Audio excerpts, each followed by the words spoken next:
Binary operator unary operators நிறைய பார்க்கலாம். Next நம்ம டெர்னரி ஆபரேட்டர் பார்க்கறப்ப அதை வந்து எப்படி வந்து நம்ம அண்டர்ஸ்டாண்ட் பண்ணிக்கணும்னா டிசைன் திங்கிங் யூஸ் பண்ணுவோம். சரிங்களா? இப்போ இஃப் கண்ட்ரோல் ஸ்டேட்மெண்ட்ஸ் யூஸ் பண்ணும்போது இஃப் எல்ஸ் எல்லாம் நம்ம பார்த்தோமா, இஃப் எல்ஸ் எல்லாம் பார்த்தோம். அந்த இஃப் எல்ஸ் எல்லாம் வச்சு நம்ம என்ன எடுப்போம், என்ன அது அடிஷன் பேஸ் பண்ணி டெசிஷன் எடுப்போம். ஆமாங்க, ஒரு டெசிஷன் எடுக்கிறதுக்கு நம்ம ஒரு 4 ஸ்டேட்மெண்ட் எழுதுவோம். இஃப் கண்டிஷன், அதாவது if black, else and else black, இந்த மாதிரி நிறைய இருக்கு. இப்போ நம்ம ஒரே ஒரு டெசிஷன் தான் எடுக்கிறோம்.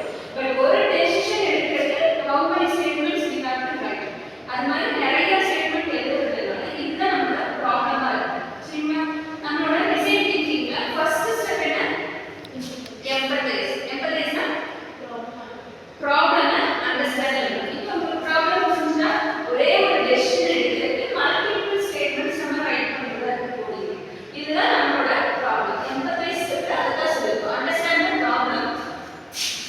என்ன ப்ராப்ளம்னா ஒரு single டெசிஷனுக்கு we need to know right more lines. இதுதான் நம்மளோட ப்ராப்ளம் அண்டர்ஸ்டாண்ட் பண்ணி. நெக்ஸ்ட் என்ன சொல்லிருக்கோம், அடுத்த ஸ்டெப் என்ன, define. Define means core of the problem. அந்த ப்ராப்ளமோட கோர் இருக்கு. Clarity the purpose of conditional operator. Conditional operator ஏன் நம்ம இந்த if என்ன ப்ராப்ளமோ அதை வச்சு conditional operator யூஸ் பண்ணலாம் அப்படிங்கறத இந்த இடத்துல சொல்லிருக்கோம். conditional operator எப்படி இருக்கும், question mark போல. ஓகேனா? conditional operator easy to make decision. if else க்கு பதிலா conditional operator யூஸ் பண்ணும்போது ஒரு decision ஈஸியா எடுத்துக்கலாம். இது சிங்கிள் லைன் யூஸ் பண்ணி எடுத்துக்கலாம் அப்படின்னு சொல்லிருக்கோம். இதுதான் நமக்கு டிஃபைன். ஓகேங்களா? எம்பத்தைஸ்ல ஐடென்டிஃபை பண்றோம் என்ன ப்ராப்ளம். if else யூஸ் பண்ணும்போது மோர் ஸ்டேட்மெண்ட்ஸ் எழுதி சிங்கிள் டெசிஷன் எடுக்கிறோம். டிஃபைன்ல பாத்தீங்க அப்படின்னா அந்த கண்டிஷனல் ஸ்டேட்மெண்ட்ஸ் யூஸ் பண்ணும்போது அந்த ப்ராப்ளம் ரெக்டிஃபை ஆகும். ஐடியேட் அப்படிங்கும்போது என்ன சொல்றோம்னா அதை எப்படி யூஸ் பண்ணலாம்,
எது வேல்யூ எந்த வேரியபிளுக்கு அசைன் பண்ணிக்கும் கிரேடுக்கு bங்கிற வேல்யூ அசைன் பண்ணிக்கும் நெக்ஸ்ட் இது வந்து ஃபர்ஸ்ட் ப்ரோட்டோடைப் செகண்ட் இன்னொரு இப்போ இந்த கிரேடுக்கு bங்கிறது அசைன் பண்ணிருக்கோம் இது எப்படி அசைன் ஆகுதுன்னு தெரியுதா ஒரே லைன்ல நம்ம டெசிஷன் எடுத்துக்கோம் பட் ஆனா இது அந்த இஃப்எல்ஸ் யூஸ் பண்ணா இஃப் கண்டிஷன் திருப்பி எல்ஸ் ஒரு கண்டிஷன் எல்ஸ் கண்டிஷன் செக் பண்ணும்போது லாஸ்ட் ஒரு எல்ஸ் சோ மோர் தென் 10 ஸ்டேட்மென்ட் நமக்கு தேவைப்படுது பட் இந்த இடத்துல சிங்கிள் ஸ்டேட்மென்ட்ல அந்த டெசிஷனை எடுத்துக்கோம் இன்னொரு எக்ஸாம்பிள் பாத்தீங்கன்னா return x greater than y question mark x colon y இது மேபி x ஓட வேல்யூ 10 y ஓட வேல்யூ 7 அப்படி இருந்ததுன்னா கம்பேர் பண்ணுங்க x ஓட வேல்யூ என்ன 10 y ஓட value condition true or false true ட்ரூனா எந்த வேல்யூ ரிட்டர்ன் பண்ணுங்க x ஓட வேல்யூ என்ன 10 10 வந்து ரிட்டர்ன் ஸ்டேட்மென்ட் இது ரெண்டாவது எக்ஸாம்பிள் ஓகேவா நெக்ஸ்ட் டெஸ்ட் அப்படிங்கும்போது என்ன பண்ணனும்னா அந்த சின்டாக்ஸ் டெஸ்ட் பண்ணுவோம் ஓகேங்களா டெஸ்டிங் அப்படிங்கும்போது